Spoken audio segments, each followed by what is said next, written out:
And so Nigeria will not lose anything in terms of royalties, in terms of taxes, and they will have better community engagement. And if they don't perform, we'll fire them.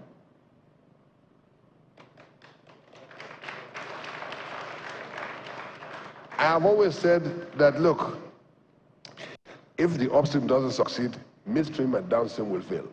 And we have people who are holding licenses as souvenirs.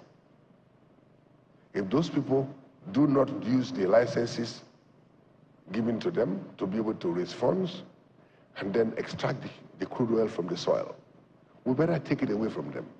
It's just like you have a brother that you have given a load that is bigger than him to carry. I see a lot of them everywhere in the world. They go, they wear nice suits and they speak grammar, but we have just impoverished them more. They paid signature bonuses to government, but they have no money. They have no wherewithal to be able to raise funding to be able to, do the real exploration. So those who benefited from the last bid round are almost 60. But today, we have less than 10 of them who have been able to bring oil from the soil. Will you agree with me that we should continue to leave these licenses with them when these licenses are not adding any value both to them and to Nigeria as a country? I don't think we can continue with that. And that's why I said, look, most of them have expired and they're expiring. And if anything, Lokpobiri is going to make enemies by ensuring that we revoke them so that we can give to people like Osifo, people like you who are seated here.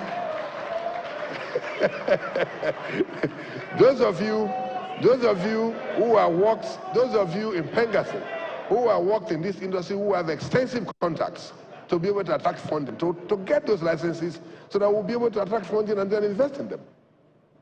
This is one thing that is very fundamental. So divestment is not a problem. Divestments happen all over the world. Our principles on divestment, our philosophy about divestment in Nigeria shouldn't be different from any other country. If we do so, no investment will come. One of the reasons why investment didn't come in the last 12 years is because we're doing things differently. Some people felt that, look, we are still at monopoly. People will not run away if we make things difficult. Everybody ran away. They went to Angola, they went to Cote d'Ivoire, they went to Ivory Coast, they went to Benin, but they went to other countries, and we are complaining that IOCs are leaving. Why are they leaving? You and I know the reason why we're leaving. And we can no longer blame it on the long passage of the PIA. PIA has been passed. We have a stable regulatory framework.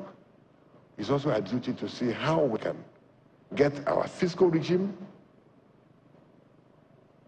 to be globally competitive so that nobody has any reason to go to Guyana.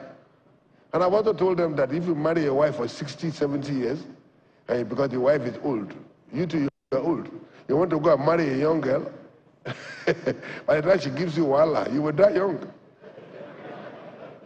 I've told the IOCs that are running to Guyana that, look, you can predict Nigeria.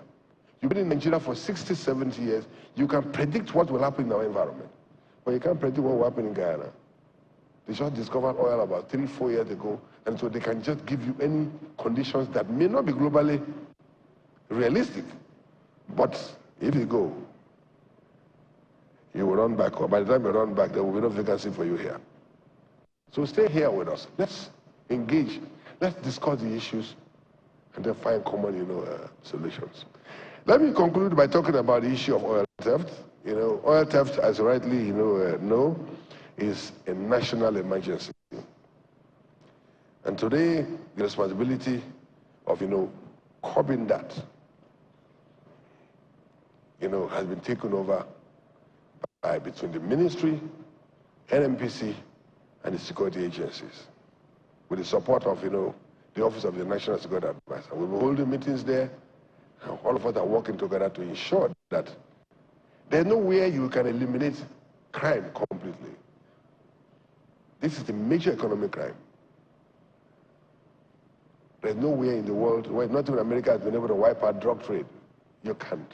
But they can reduce it to the barest minimum. What we are trying to do is to reduce it to the barest minimum so that we can get more results from the limited quantity that we produce as a country. And so I believe that at the end of this summit, we also get better ideas on how we can collectively address this problem. And all our efforts should be towards, guaranteeing Nigeria, energy security, and resolve the problems of Africa. But if Nigeria gets it right, Africa will get it right. Because whatever comes here also percolates to the rest of West Africa and Africa as a whole. Thank you very much, and I wish all of you a very, very good summit. Thank you very much. Thank you.